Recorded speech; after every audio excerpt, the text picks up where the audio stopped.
I might have been more impressed with Cleveland than any other team on week one. And we'll get into the Niners and the Cowboys in a minute. But Cleveland, they heard that bleep from Jamar Chase. And after the game, he said, I can't believe we lost to a bunch of L's. Bro, you didn't lose, you got your asses kicked. Like you got physically dominated. That video of Myles Garrett just swaying back and forth. I'll go left. I'll go right. That was the definition of a guy who goes, I can do whatever I want, and you chumps have no chance of That was stopping me no matter amazing. what I decide to do. Like, it was great. And Cleveland is a team, and we've talked about this, Chase, a little bit. Nobody's like keeping an eye on them. They have playmakers everywhere. And as long as Deshaun Watson isn't terrible, and let's be honest, last year he was terrible, but it was the rust and all the other stuff that he brought Yeah. on himself, which I understand. If he's not terrible, they have a chance to be really good. He threw a terrible interception in that game.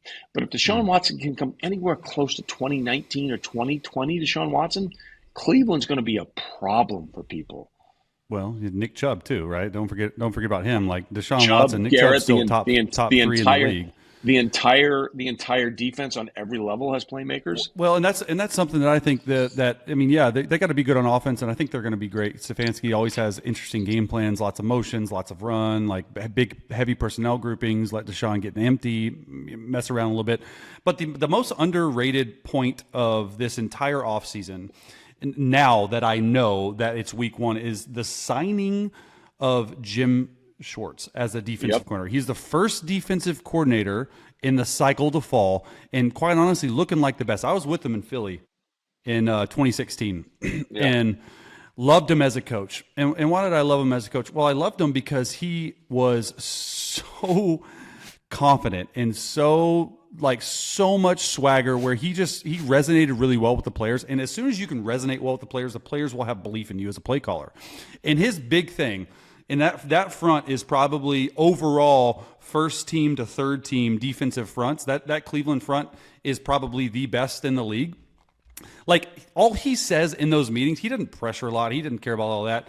He likes four-man rush. He does not care about anything else other than getting to the quarterback. Like, go and sack the quarterback. I don't care if it's a screen. I don't care if it's a draw and we give up a 30-yard screen.